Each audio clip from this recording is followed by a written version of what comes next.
नमस्ते।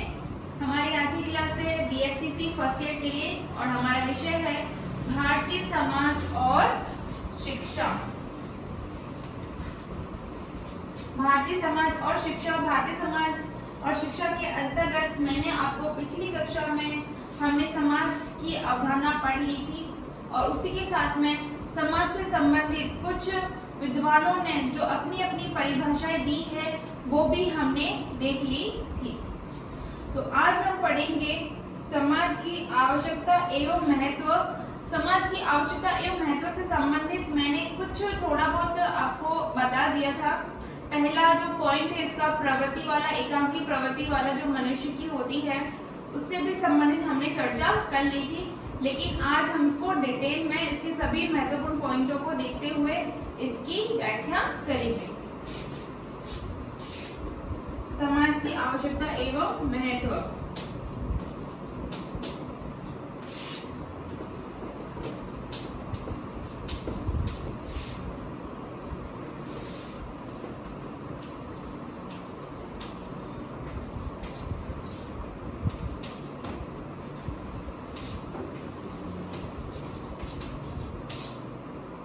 समाज की आवश्यकता एवं महत्व, ये हमारा आज का टॉपिक, जिसमें हमारा आज का पहला पॉइंट है व्यक्ति की प्रवृत्ति। व्यक्ति की प्रवृत्ति, एकांकी जीवन निसार होना।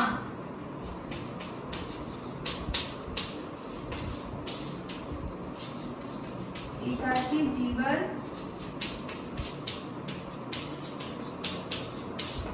निसार होना। ठीक है। व्यक्ति की प्रवृत्ति, एकाकी जीवन निसार होना।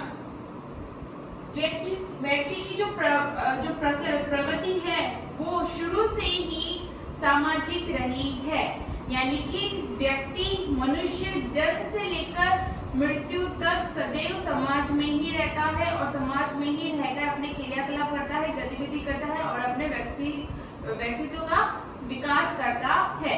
मनुष्य कुछ समय तक अकेला रह सकता है, लेकिन वह ताउम्र अकेला नहीं रह सकता, यानी कि पूरा जीवन अकेला बिताना कैसा है, अत्यंत कठिन है।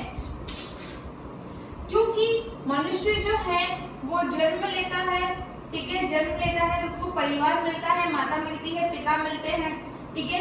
मनुष्य थोड़ा सा खेलने के लिए हो जाता है, बाल्यावस्था में आता है तो खेलने के लिए उसे अपने दोस्त मिलते हैं। विद्यालय जाता है तो विद्यालय में उसे अपने सहपाठी मिलते हैं।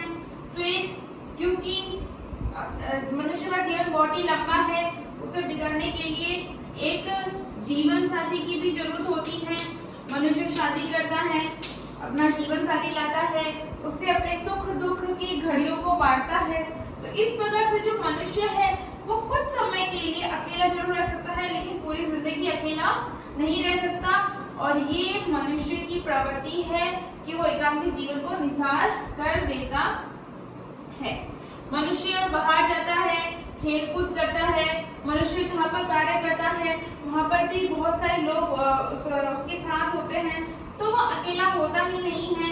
हालांकि वो मन ही मन में अपने आप को कभी कभी अकेला समझता है, लेकिन वो वास्तविक रूप से अकेला नहीं होता, क्योंकि उसके आसपास बहुत सारे ऐसे लोग होते हैं, परिवार होता है, समाज होता है, शिक्षा से संबंधित क्षेत्र में है तो उससे संबंधित बहुत सारे लोग होते हैं। तो मनुष्य अकेला रह ही नहीं सकता और हमारा जो पहला पॉइंट है वो यही क्लियर करता है। समझ में आ गया?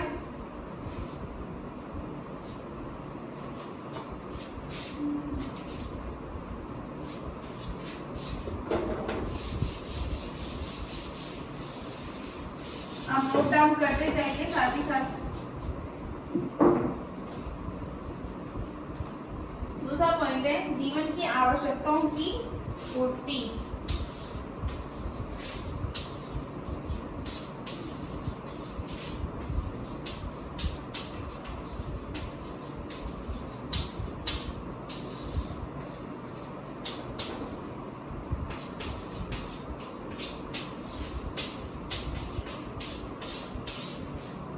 जीवन की आवश्यकताओं की पूर्ति हमारा दूसरा पॉइंट है। और जीवन की आवश्यकताओं की पूर्ति कौन करता है? समाज ही करता है। जीवन की आवश्यकताओं की पूर्ति समाज ही करता है, क्योंकि मनुष्य का स्वभाव है शुरू से समाज में रहना, यानी कि सीधी सी बात है, समाज में ही समाज में ही जन्म लेता है, समाज में ही मृत्यु होती है, तो समाज में ही रहता है। साथ ही साथ में वह समाज में रहते हुए ऐसे विभिन्न कार्य करता है जो कि उसके विकास के लिए होते हैं और साथ ही साथ में समाज के विकास के लिए भी होते हैं। समाज उसे विभिन्न प्रकार की हर एक गतिविधियों को देखता है और उसको उस हिसाब से ट्रीट करता है, यानी कि उसको विकास के क्षेत्र में मदद करता है। आवश्यकताओं की पूर्ति शिक्षा से संबंधित हमारी आवश्यकता है, समाज पूरी करता है। हमारे कार्य से संबंधित जो हमारी आवश्यकता है उसको भी समाज पूरी करता है। तकरीबन हम देखा जाए तो एक जो मनुष्य है वो चारों तरफ से समाज से घिरा हुआ है और समाज की सभी आवश्यकताओं की पूर्ति करता है, क्योंकि हम समाज में उस लायक है कि हम समाज को देखते हैं, परखते हैं और साथ ही साथ में समाज में रहकर सारे कार्य करते हैं और समाज हमारे उसके बदले हमें हमारी आवश्यकताओं की पूर्ति करता है। जो हम डिजर्व करते हैं वो वास्तव में समाज हमें कहीं ना कहीं देता ही है। जैसे कि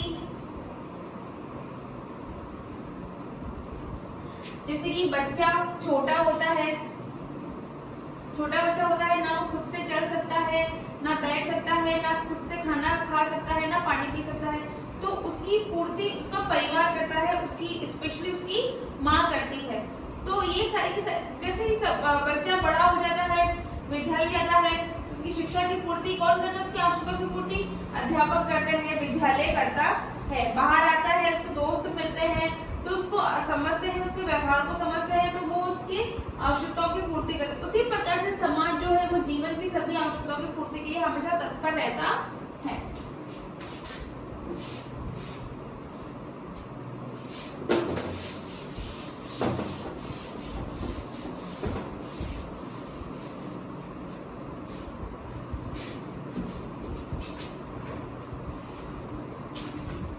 थर्ड पॉइंट है हमारा जीवन की सुरक्षा की आवश्यकता।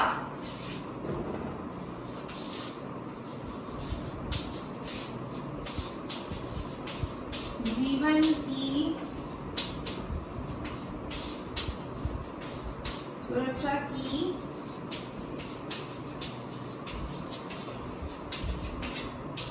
आवश्यकता। जीवन की सुरक्षा की आवश्यकता, सीधी सी बात है, जीवन की सुरक्षा की आवश्यकता हमारी कौन पूरी करता है? हमारे समाज ही पूरी करता है। मनुष्य भले ही बहुत अधिक शक्तिशाली हो, वो बड़े से बड़े जानवर को भी काबू कर सकता है, लेकिन क्या वो जब छोटा बच्चा होता है तो वो ये सारी चीजें कर सकता है? वो तो खुद से खाना भी नहीं खा सकता, तो ये परिवार उसकी मदद करता है। ठीक है, हमारे समाज में ऐसे बहुत सारी चीजें हैं, बहुत सारे ऐसे क्षेत्र बने हुए हैं, विभाग बने हुए हैं जो हमको सुरक्षा प्रदान करते हैं।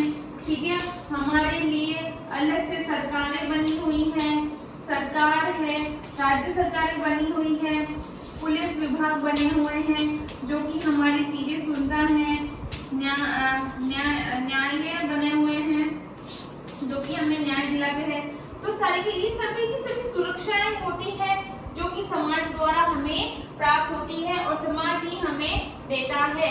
यदि समाज हमारी इन सुरक्षाओं के बारे में नहीं सोचेगा और समाज हम पे ध्यान नहीं देगा तो ये समाज जो है, समाज की हालत बहुत ज्यादा बिगड़ जाएंगे, क्योंकि बहुत सारे ऐसे असामाजिक तत्व वाले लोग विद्यमान है समाज के अंतर्गत जो हर पल कुछ ना कुछ गलत करना चाहते हैं। तो समाज जो है उन पर अंकुश लगाता है और हमें सारी की सारी सुरक्षाएं प्रदान करता है।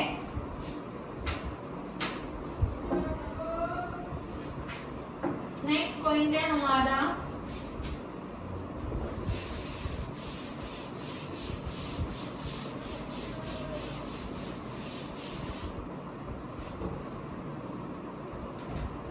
पारस्परिक सहयोग एवं सहानुभूति की प्रवृत्ति।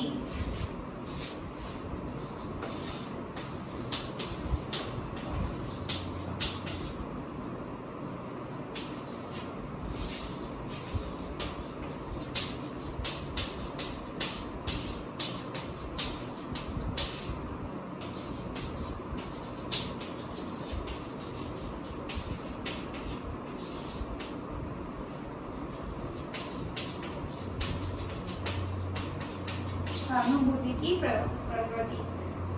पारस्परिक सहयोग, हमें यदि कुछ भी समस्या होती है तो सीधी सी बात है हम हमारे घर के माता पिताओं से संपर्क करते हैं, ठीक है, हमारे छोटे भाई बहनों को वगैरह बताते हैं। उसी प्रकार से हमें समाज में भी किसी प्रकार की दिक्कत होती है तो हमारे लिए बहुत सारे ऐसे विभाग बने हुए हैं जो हमारे से सहयोग करते हैं और हमें सही से रास्ता बताते हैं। हमारे साथ में कुछ भी गलत हो जाए तो उसके लिए न्यायपालिका सारी की सारी चीजें बनी हुई है जो हमें न्याय दिलाए, यानी कि हमारा सहयोग करे, हम जो चाहे हम वहाँ पर जा सकते हैं, हमें किसी से भी संबंधित सूचना भी हम प्राप्त कर सकते हैं।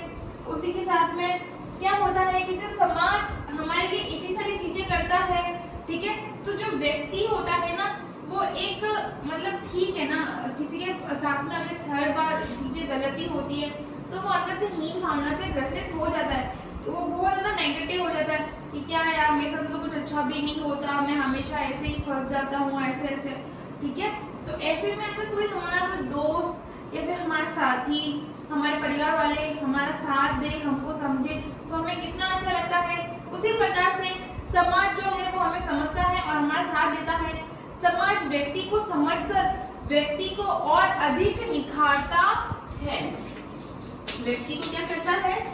व्यक्ति को निखारता है, उसके अंदर जो छुपी खूबियों को बाहर निकालता है जो भी उसके अंदर गुण है, और व्यक्ति को किससे भर देता है? व्यक्ति को सहयोग से,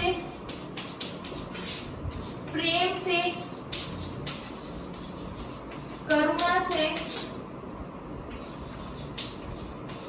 आदर से, आदि से व्यक्ति को भर देता है समाज। और ये सारी की सारी चीजें व्यक्ति में होना बहुत ज्यादा जरूरी है, क्योंकि ये जब एक व्यक्ति के अंतर्गत होगी वह उससे प्रेरित होकर दूसरे व्यक्ति देखेगा और ऐसे ही पूरे समाज में सारे के सारे व्यक्तियों के पास में ये चीजें पहुंच जाएगी।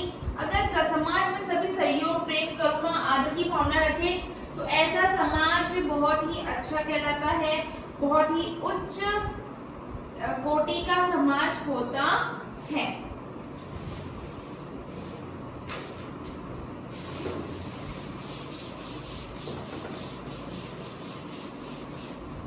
फिर नेक्स्ट पॉइंट है बौद्धिक प्रगति की आवश्यकता। आधा पॉइंट है हमारा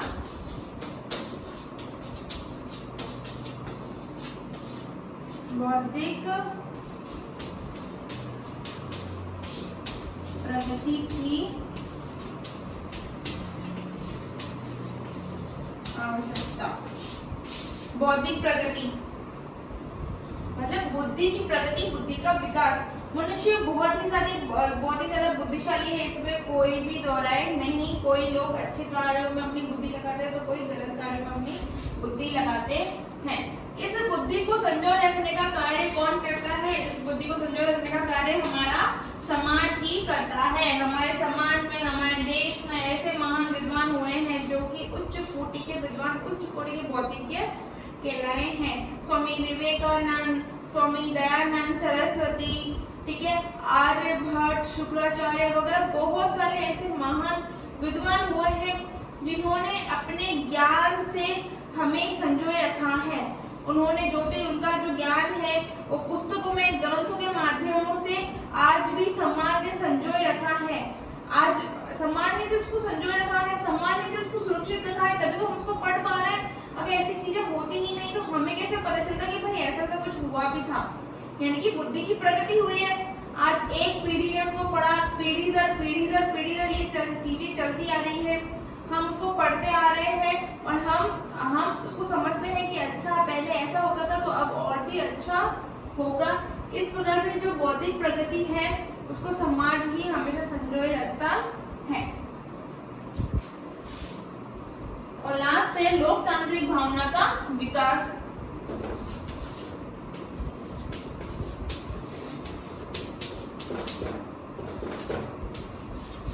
लोकतांत्रिक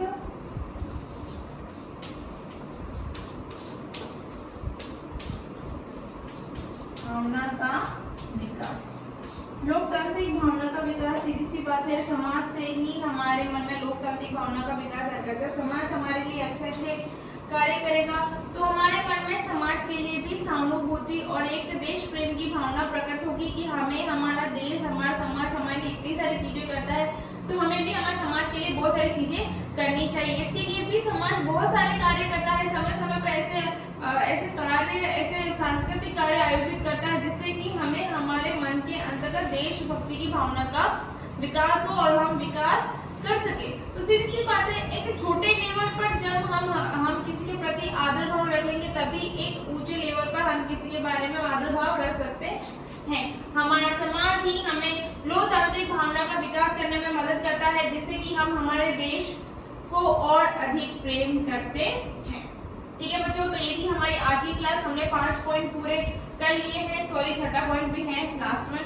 इससे संबंधित जो भी क्लास है, जो भी चीजें हैं वो हम नेक्स्ट क्लास में पढ़ेंगे।